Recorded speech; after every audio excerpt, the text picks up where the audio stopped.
Hi, everybody, and thank you so much for tuning in to One Take Live. I'm Monica May. We've got a different background, just wanted to get out of studio for just a moment, and we're welcoming Rick Singh to the platform this evening. We're going to have a good time speaking with you. I know it's been a busy day for you, so thank you for being here with us this evening. Thank you for joining me. This is the last interview of the day that I have, and I was really looking forward to being with you. You know, you're very special to me, so I always, I always look for the opportunity to be with you. So thank you so much, and thank you for joining our radio program about a week and a half ago. It was a delight. We still get people talking about it. Thank you, thank you, thank you. I enjoyed my time with that. You know, I learned a lot about the Orange County Tax Appraiser's office, but I don't think a lot of people really know what that office is all about. I know that we match up a name with a face, but what does your office do? What do you really do? What you really about, Rick? Well, I'll tell you what the office is really about. The office, quite simply, is fairly and equitably assessing the assets of the county. What does that mean? It means that it touches every aspect of a citizen's life.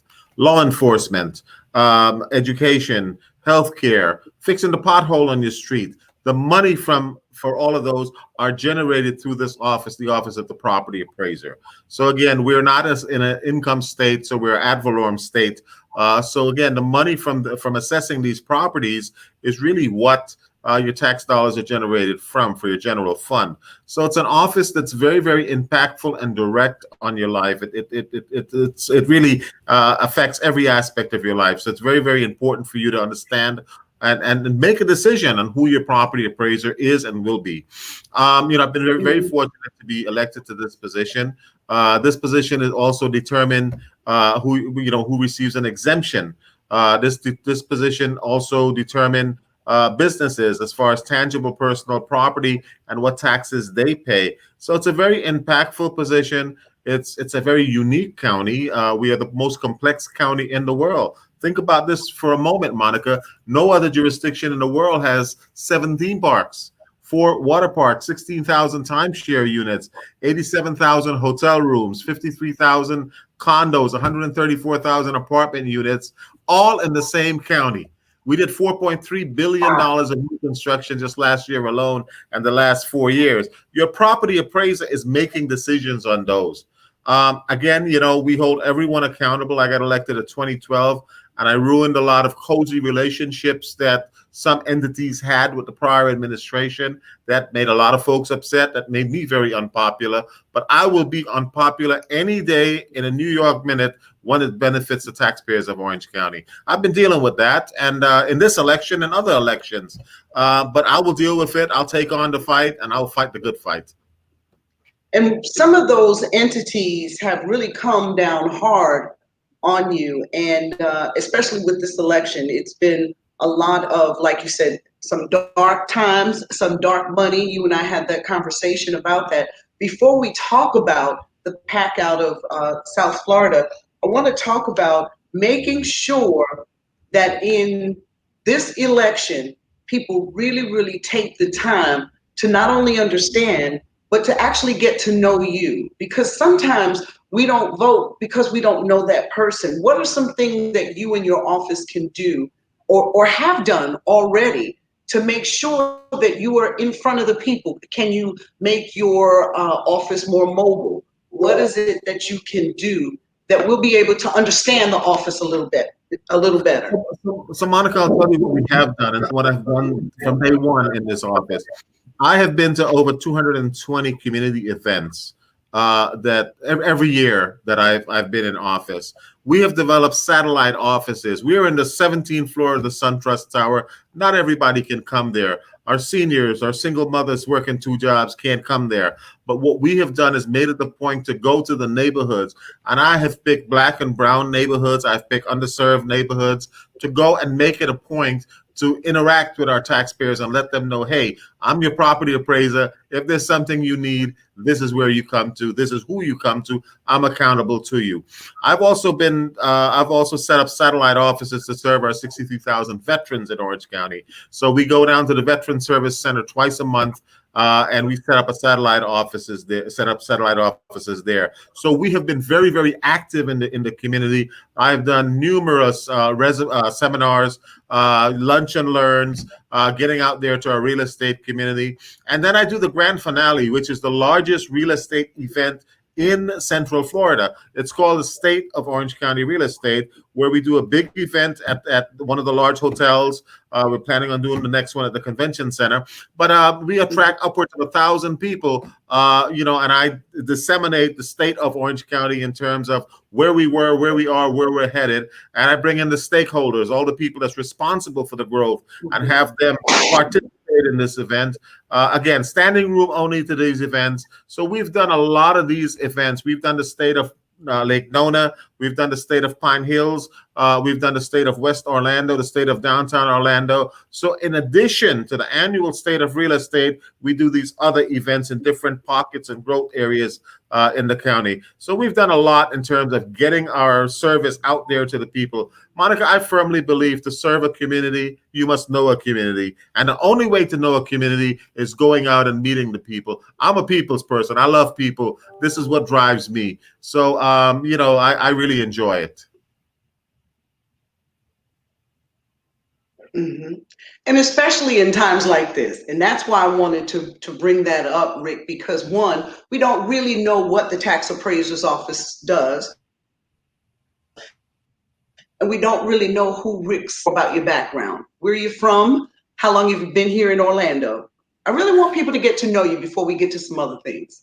Absolutely. So I was born in Georgetown, Guyana. My father died when I was 10 years old.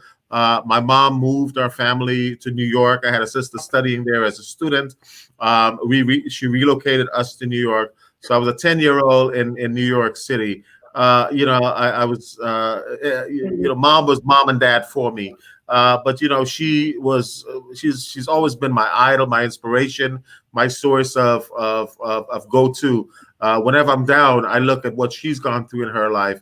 This is a lady that had a fourth grade education, but can debate a president and win. She will win. She never loses an argument. Widely read, and did what she had to do. She worked 3 jobs as a maid in New York City to make ends meet. I remember landing coming out of a third world country, a little village. I was born in a hut, really a hut, what you would call a hut, a 10 by 10 wooden floors, no running water, no electricity. And imagine yourself leaving that environment and landing at JFK Airport.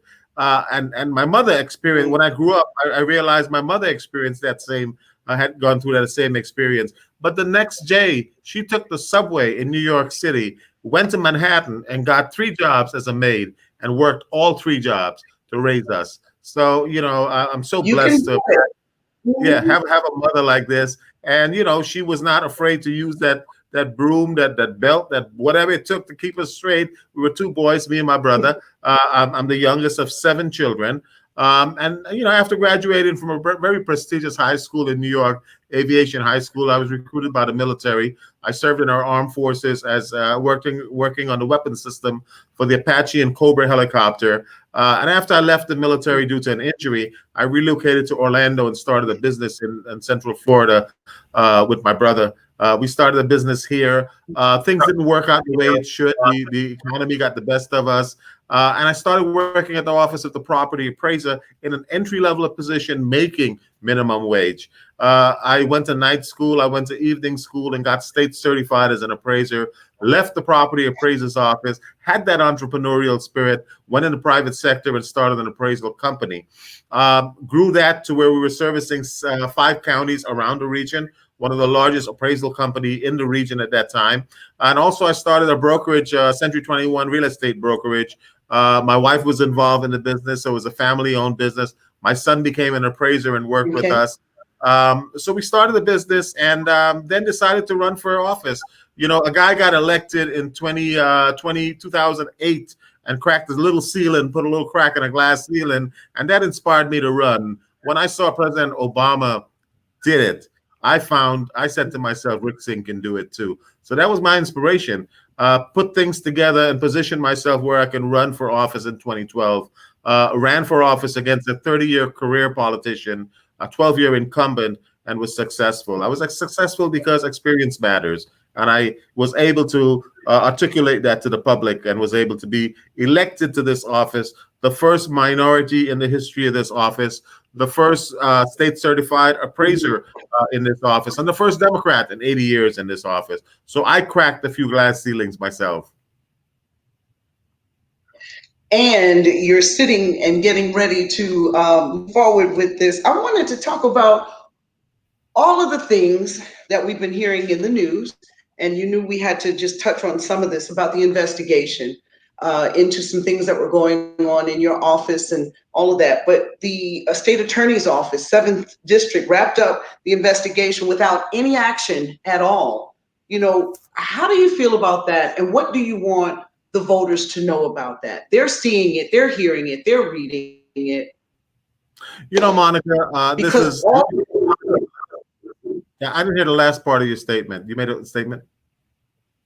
No, I was just saying, because all of what I'm hearing is all good stuff, but then you hear, I want people to understand what's been put out there. Sure. So, Monica, my mandate and my book is an open book. Firstly, I have an open door policy. I have a phone line direct to my office. Call me and ask me any questions. So this all started with 2 employees that were disgruntled, 2 employees that were being held accountable and really didn't like it. They wrote me a letter. I'll call it a Dear John letter, because it was essentially a letter that was designed to extort money from this office, I think. That is my opinion of that. It was by 2 employees, 2 directors in very responsible positions, and they made all type of wild allegations. One of them was in the media, so the allegations were very salacious, headline-grabbing allegations, and I think purposefully, where a person like myself would not want this in the headline. I had 2 choices, Monica: either pay them the money they were requiring, and again, I knew that there was some sum of money that was going to essentially remedy the situation, or go public with it and let a full investigation ensued, which was necessary. Every elected official have allegations brought against them. My choice was to be transparent and to, if I was going to write a check, it's the people's money. And I essentially was advised by my counsel to bring in Belvin Perry, who was the most fair person that I could think of at the time, and I remain that remains in my decision making, that he was very capable. Chief Justice Perry at the time came in. Sorry, he was retired, so he was prior Chief Justice. He came in and essentially asked these 2 individuals to go under oath and give a statement. Monica, they refused to go under oath. He said, "Okay, I'll take your statement anyway." He took a statement from them. All of their allegations brought forth 14 witnesses in the office, including myself. All 14 witnesses went under oath. I went under oath and answered their allegations. He rendered a report called the Perry Report. That report indicated a couple of things. None of their allegations were founded. Everything that they said was untrue, and that they were the ones creating the environment that they were accusing me of. They were dissatisfied with the Perry Report, so they filed a lawsuit with additional allegations that were not in the initial letter. So the lawsuit came and sued, again, very headline-grabbing allegations, strippers and all of this crazy kind of stuff. I work in a bank building. Let's take that one allegation for a moment. I work in the SunTrust building that has 19 cameras before you get to my desk, that has a security guard. After hours, you need to be... You can't get into the building, and cameras and everything. Really, So the allegations were wild. So I decided to fight these allegations. They ensued, took all of these allegations to law enforcement.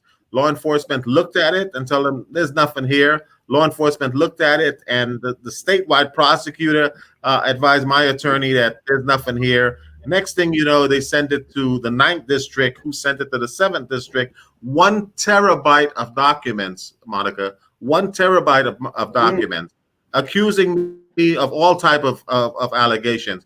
The prosecutor in Volusia County looked at this and rendered a decision with no finding or nothing that's prosecutable. So that's as much as I know. That's what I know with every ounce of sincerity that I can tell you, and that's what I'm telling you.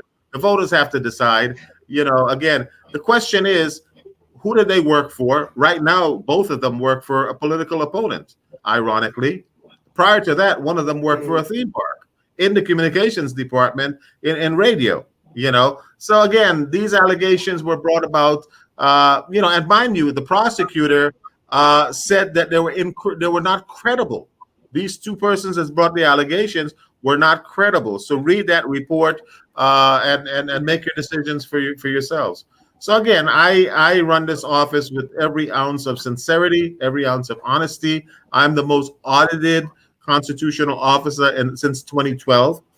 Every audit that I've gone through by the comptroller and outside sources have indicated, and the spirit of those are the property appraiser's expenditure of public funds is best practice for public funds. So again, you know, you can listen to the salacious news articles and tabloid TV. I don't call it news anymore. I call it tabloid TV or mailers from people that want me out of office with these dark facts. Or you can listen to the truth, and the truth and the facts speak for themselves. You see, that's the reason why we wanted to have you on, so that you could dispel what's out there. And with the dark money that Rick has talked about, that's coming from a super PAC and out of perhaps South Florida. And it's a lot of money to spend on a tax appraiser's race, you know? So Monica, saying... This is not new. I saw this in 2016. They ran this type of campaign against me in 2016. All lies. They put a candidate that they barely got, that barely could have fogged a mirror. He's barely alive, and I beat him by 22 points. They now have recruited they've done their analysis, and they're of the opinion that a female can beat me. They're of the opinion that a female of Hispanic origin could beat me. They got a female of Hispanic origin before that they ran, and they polled her. She didn't poll properly, so they have one with a little better name ID now, with no experience, have never appraised a single home in her life, was a state legislature, and never passed a bill in Tallahassee. You know, I don't want to be disparaging about anybody, but Monica, if I was in Tallahassee as state legislature, I would pass a couple of bills just by association. But this individual has not passed a bill in Tallahassee, no appraisal experience, and she wants to be the property appraiser of Orange County. I don't know. So we've got a few days left. Early voting has already begun. Mail-in ballots are steadily coming in, and we have until the 18th, election day. Our local election is so important. Rick Singh, Orange County tax appraiser, now coming for us again. Rick, we do thank you for being on with us, and we've posted your information on how people can reach out to you if they want more information. Last comment in 30 seconds. This is an important election. This is a world-class office. It's a world-class office under my administration. We are ranked #1 for accuracy of assessment, #1 for defensive assessment. We are on the international stage. Yesterday, I won 4 Stevie Awards for excellence in office. Again, we've won every accolade there is. This is an office where I want the voter to ask this question. Your mom has worked, for 25 years as a maid. She's accumulated a set of money, and she wants to make an investment on real estate. Out of the 3 candidates that's there, who would you call to do the appraisal?